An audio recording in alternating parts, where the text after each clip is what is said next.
नमस्कार, स्वागत आहे तुमचं आपल्या स्टडी पॉइंट या यूट्यूब चॅनलमध्ये. तर मुख्यमंत्री माझी लाडकी बहीण योजनेसंदर्भात एक सर्वात मोठी अपडेट आहे. खरं तर अनेक लाडक्या बहिणींचे जे चुकीचा पर्याय निवडला गेल्याने ई-के-वाय-सी चुकलं गेलेलं आहे. अशा लाडक्या बहिणींसाठी पुन्हा एकदा 31 मार्च 2026 पर्यंत संधी देण्यात आलेला आहे. याची सर्वप्रथम सर्व लाडक्या बहिणींनी नोंद घ्यायचा आहे. बरेच जण आपल्याला कमेंट करत आहेत की आमची ई-के-वाय-सी चुकलेला आहे. लवकरात लवकर सरकारने वेबसाईट चालू करावं. तर त्या ताईंसाठी एक महत्त्वपूर्ण सूचना आहे.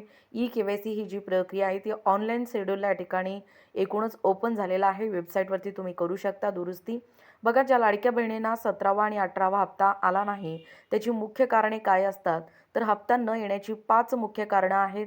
जर तुम्ही अगोदर लाभ घेत असाल किंवा तुम्हाला आत्ता लाभ मिळत नसेल, तर तुम्ही काय करायचं आहे, तुमचं बँक खात्याला तुमचं आधार कार्ड लिंक जे आहे ते पुन्हा एकदा करून घेणे. म्हणजे सध्या आधार कार्ड लिंक म्हणजे डी-बी-टी नसल्यामुळे तुम्हाला तुमचा हप्ता पडला नसेल कदाचित. त्यानंतर बँकेची जी के-वाय-सी आहे तेही अपडेट नसणे. जसं लाडकी बहीण योजनेची आपण ई-के-वाय-सी केलेला आहे, अगदी त्याच पद्धतीने बँकेचा जो अकाउंट नंबर आहे, आधार नंबरशी आपण या ठिकाणी के-वाय-सी करणं गरजेचं आहे. मोबाईल नंबर या ठिकाणी OTP घालून. त्यानंतर आधार कार्ड आणि बँक पासबुकवरील नावात फरक असणे. तुमचे बँक खाते बंद म्हणजे इनॅक्टिव्ह डोरमेट म्हणजे पडले असणे, म्हणजे इनॅक्टिव्हमध्ये असेल असाही या ठिकाणी अंदाज व्यक्त केला जातोय.